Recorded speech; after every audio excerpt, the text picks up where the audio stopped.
Welcome to the Grid Challenge, Volume 4. We are both NASCAR today, matching shirts. I saw Davey was wearing his I Am NASCAR shirt, so I'm like, I got to get in on the fun. Well, I only wore it because last week you wore it, and I was like, wow, I almost wore this today, so I had to one-up you this week, but then you just changed before, so here we are. We're twins.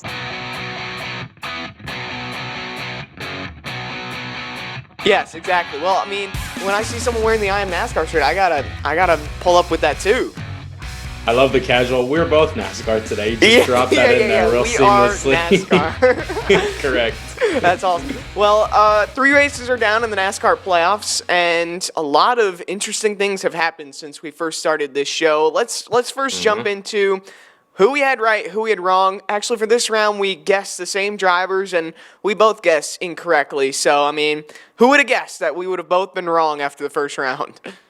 Me, because Me we too. are the same person, apparently.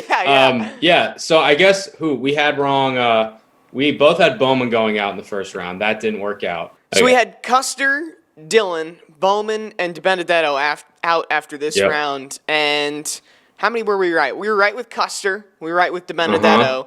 Bowman and Dillon both advanced on us, and we had 2 other guys get eliminated. Well, on the bright side, if you hit 500 in baseball, that puts you in the Hall of Fame. You're a lock. So I say we're doing pretty well for ourselves. No, I mean, look, nobody really expected Austin Dillon to put in the performances that he put together. Back-to-back top 5 finishes in the first 2 races for the first time in his career. And William Byron, we both had making it through. And we still haven't seen a replay, which is crazy. But if it weren't for a lap car, it appears that he would be on to the next round as well. So who knows, man? I mean, this is the beauty of the playoffs. Unpredictability. That's why we love it. Yeah, no, I think Byron really shocked me. Like, I was confident that he was going to be someone advancing. It's just, he had such good runs as of late and had the momentum rolling on his side. And, yeah, you're right. We still haven't seen a replay on what necessarily happened with William Byron. But that was definitely a shocker. And Austin Dillon, I'm very curious. I know we talked about this. I'm very curious to see how he can carry it and continue this in the next round. I know it's going to be a difficult one in Las Vegas, Talladega, and the Charlotte Roval. It seems like every single driver is concerned about this round and is looking ahead.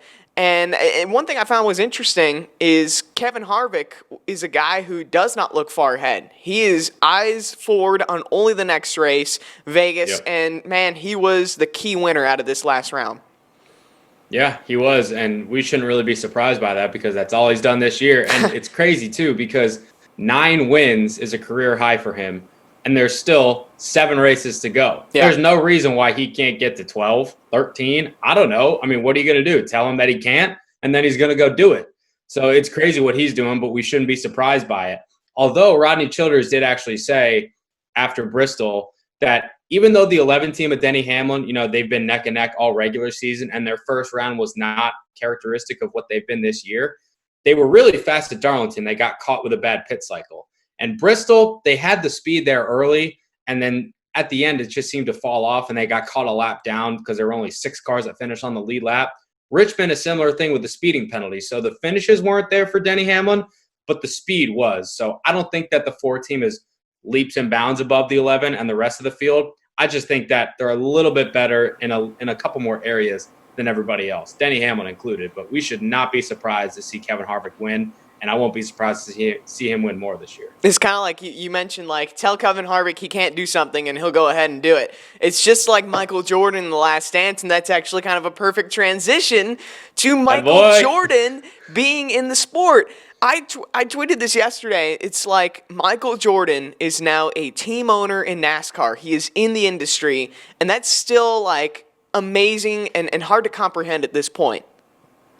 Yeah, I was actually on with one of my front stretch colleagues, Dustin Albino, this morning, and I said, like, the list of people that don't just have star power, not even superstar power, but legitimate worldwide influence, it's like Michael Jordan and Oprah. And I feel like that's about it. You know what I mean? And I don't think Oprah's going to be running a NASCAR anytime soon. So it really doesn't get much bigger than this. Like truly. I mean, I challenge you to find me an American in sports that is a bigger name than Michael Jeffrey frickin' Jordan. Ask your dad. He was in The Last Dance. Like, this is insane. And I know that we've heard rumblings and rumors about it for over a month at this point, but to see it actually come to fruition And to see Denny Hamlin post a picture with MJ saying, we're starting a race team, and Bubba, of course, is our driver, and seeing all these mock-ups of the 23 car with the Air Jordan logo on it, and the thought of all these like NASCAR and Air Jordan collab for merchandise, I'm like, oh my God, like take my money, please. It's crazy.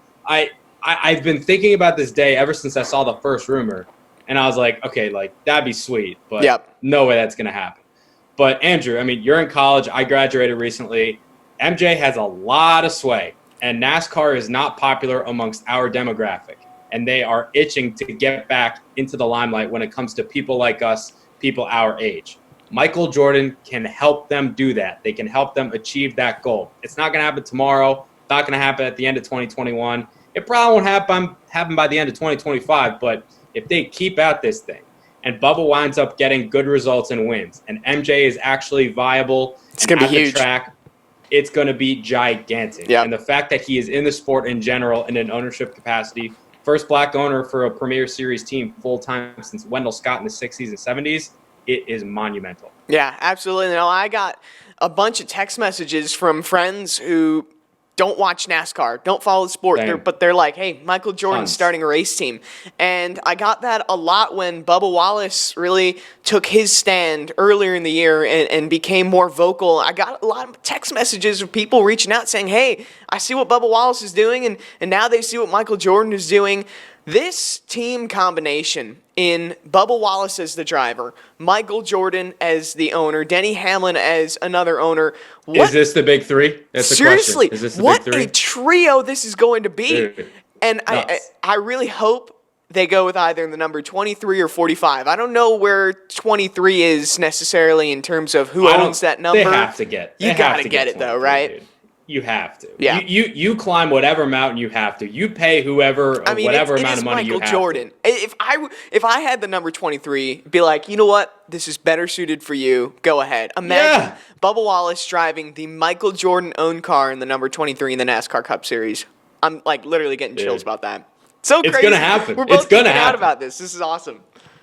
It's gonna happen. Yeah. And I know they said last night like the number, the sponsorship details, the manufacturer, all of those things are still to be announced at the moment. But you have to think that Toyota is going to be a part of this, being with Denny Hamlin. You have to think that 23 is probably going to be the number, given that it's Michael Jordan.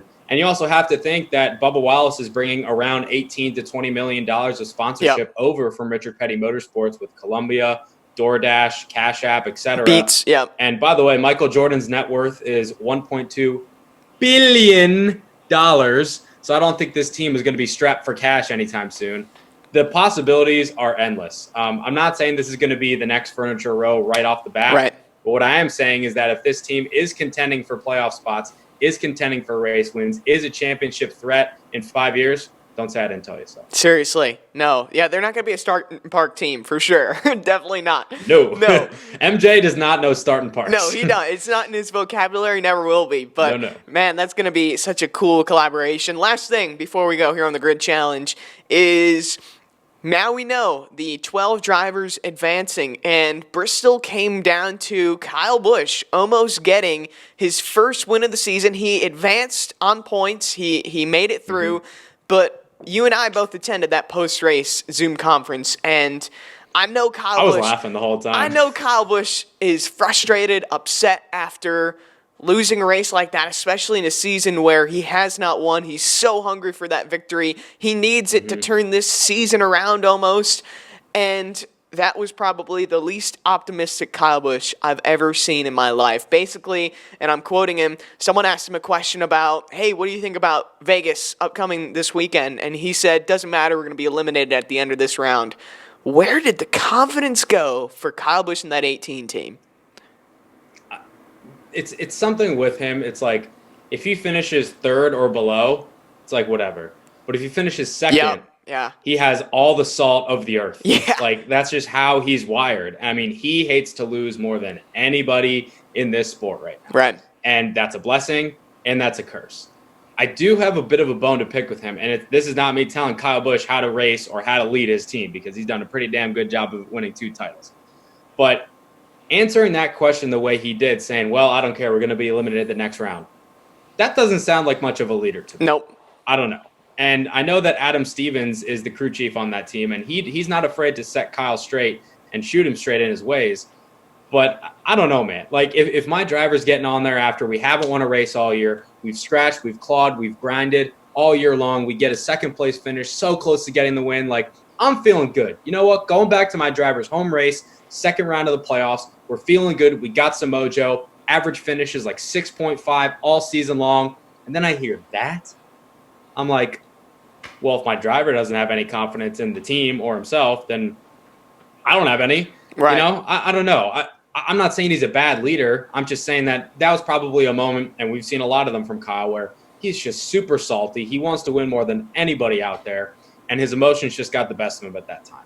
So I don't know, man. I think he will advance out of this next round, because even though Talladega and the Roval are wild cards, Vegas is a good track for him. It's his home track. And if he can stay out of trouble, which is easier said than done, I understand that, he's going to advance pretty easily. I know he only has 2 playoff points on the year, but if you are able to top 10 your way to death in these playoff rounds, you will advance. He's proven that he can do that. I think he will. Yeah, and I was looking over stats, and don't quote me on this, but I believe he did finish in the top 10 these last 3 races. So he's been consistent. Like, that's the thing. This isn't the Kyle Busch that we necessarily saw at the beginning of the year, or the beginning of quarantine. Like, he's been running well and running better, and we're starting to see he's back into his winning form. It's just hasn't gotten that checkered flag. But, man, it does weigh on him. You're right. He hates losing more than he enjoys winning. And I don't know if that's a blessing or a curse for him. It's both. And I think part of it also is that this is Bristol. There's only 7 races to go. He knows, looking at the schedule, this is probably his best last chance to win a race this year and keep that streak of winning a race every year alive, which he said is important to him. Because as the season goes on, the cream will only rise further to the top. You're going to have Denny winning more, Kevin winning more, Brad, Joey running up front more. And I think he knew that this was probably his last good shot of getting a win. That's not to say that he won't win in the last 7, because I'm not going to bet against him. But I think that was probably part of the frustration as well, knowing that this was probably his last best shot, if I can speak.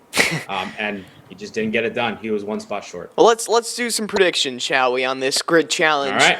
Does Kyle Busch win a race from here to Phoenix? What do you think? Yes. Yeah.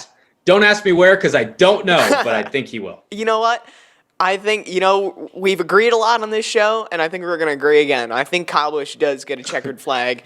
He's run better. He's run so much better than what we saw, and he's back in his winning form. I agree with you. I think he gets a victory. We'll have to see. We will have to see. I mean, for everyone who's watched consistently, we have been wrong many, many times on this show. And we will be wrong more. We will be wrong again, but we're going to have to see. And, man, Vegas is this weekend. It's going to be a good run. Round of 12. It's starting to get down to the thick of it here in the NASCAR Cup Series. I can't wait.